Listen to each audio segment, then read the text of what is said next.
Guyyaa artiist Hacaaluu ajjeefame san akkamitti dhageette ati? Maaltu si dhagahame?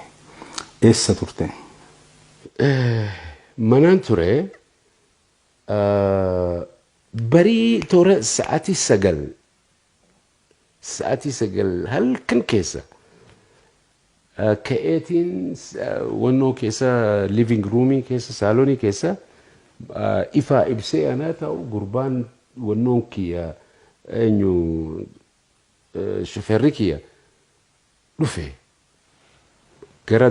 mana gara duubaatiin wannoo qaba qulfii qaba achii banee dhufe aboo maal taate hin rafne jennaan booyaa jira innaa maal taate jennaan bara Hacaaluu ajjeesanii I couldn't believe it wannuma tokkootu wannoo na godhe guyyaa guutuu sa'aatii sagal kannatti hime haga galgala kaani hirribaan rafuu dadhabe akkam dubbachuun dadhabe jechuu kooti amso takka akkas ta'eetiin beeku jireenya kiyya keessatti jechuun silent maal shock diidhaan ta'e hedduun rifadhe nannahee ammaas abjuu natti fakkaate dhugaa natti hin fakkaanne wanni kun abjuudha tahaa je'eetiin almost bultii 3-4 keessatti akka gaariitti naagaluu jalqabe malee san dura abjuu natti fakkaate. Dhugaadha hedduu nama gaddisiisaa. Guyyaa sanitti aanee egaa uummanni bal'inaan bahee gadda isaa dhageessisaa ture. Kanuma keessa jeequmsa adda addaa uumamee ture. Mee akkamitti ilaalte ati namni egereefis argitee namootiin akka Hacaaluu uummata biratti jaalatamaa kabajamaa ta'an argitee rakkin akkana gahuu ni mala. Amma duras artistoota hedduu bifa kanaan dhabne akka eebbisa addunyaa fa'aa namooti adda addaa maqaa dhahuu ni danda'ama.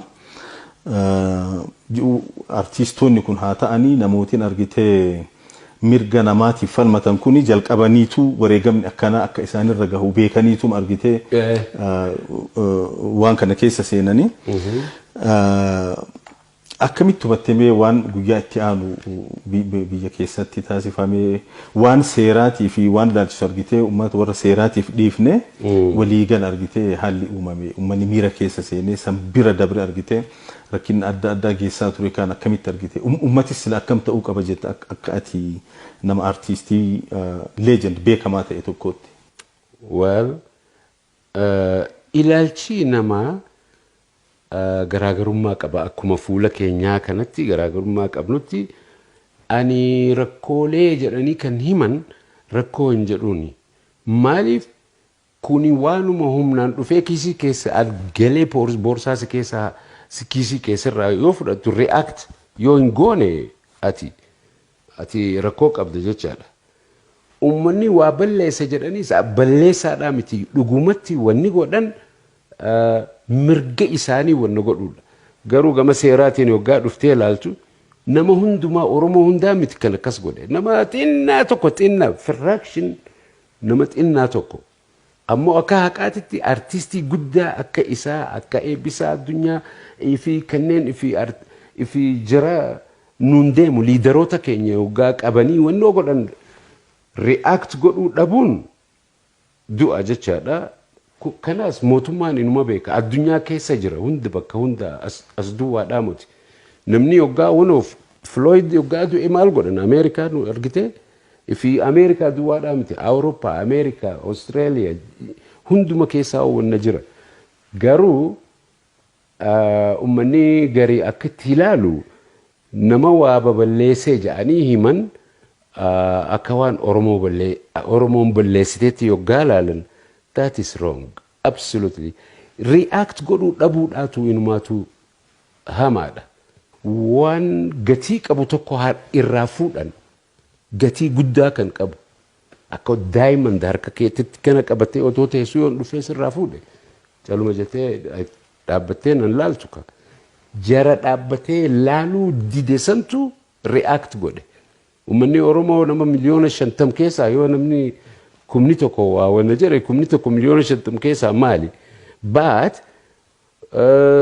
wannaas olaantummaa seeraa eegnaa yoggaa jedhan nama keenya meeqa kan wannoo ta'e bakka hundattuu kanaafuu namni Oromoo balleessa jechaa hin dandeessu. Maaliif ummata biyya isaa keessatti yoggaa akka maleetti treat godhan yoo reacting goone ummanni kun gaadudu'aa jechaadha ummanni. Kanaafuu kuni wanni mul'isa fuulduraaf ammaas wanni akkanaa yoo ta'e wanni akkanaa waan qabnu waan nuti ittiin boonnu kana aadaa keenya yoggaa nu jalaa fuudhan nurra ajjeesanii maarree godhan.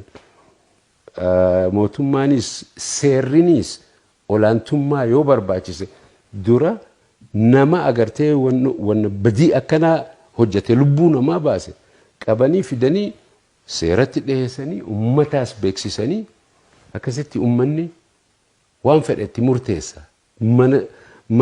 Manni murtii ummata. Mana murtii jedhanii waan assign godhanii achirra wannoo godhan duwwaa otoo hin taane ummanni mataan isaa mana murtiiti.